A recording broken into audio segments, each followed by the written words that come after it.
We didn't start 2013 thinking that we were going to take over the world, but actually it kind of ended up that way.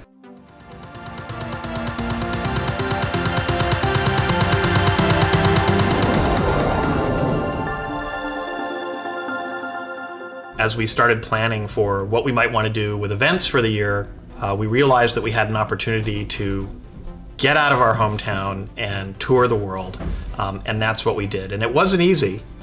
We went out, we did on 2 continents, 3 cities, 3 sold out events in 5 weeks. That was BLOXcon, and it was awesome.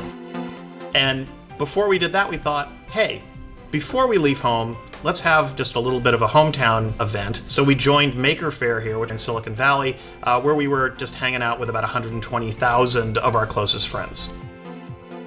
One of my favorite things about BLOXcon was all the different sort of costumes that people had. Homemade t-shirts, homemade hats, but they really got into it to look like their character.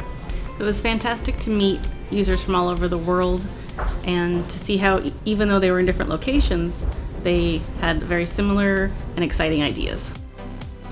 So I loved all the BLOXcons, but I think my favorite part was the foreign accents in England. My 3 highlights are, the first was in Chicago, the first BLOXcon, walking out the door of the Museum of Science and Industry about an hour before we opened the doors and seeing a line wrapped around the block. The second one was London. We didn't know how popular we might be getting out of the United States, and actually I have to say I think the London crowd was the most enthusiastic crowd maybe that we saw out of all 3 BLOXcons. And New York, you can't beat being on an aircraft carrier. I mean, to be able to say, hey, we rented an aircraft carrier for the day, let's have a party. It was a great way to wrap up all the BLOXcons.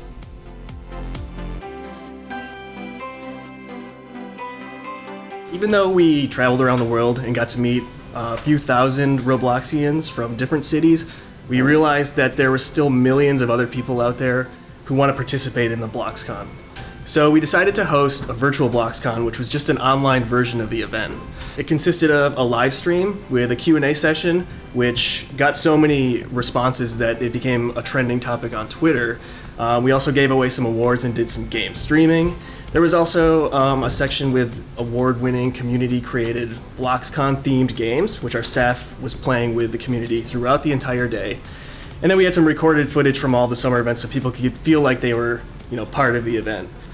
We got such a good response to doing the virtual event and so much participation that we're definitely going to be doing more live programming in the future.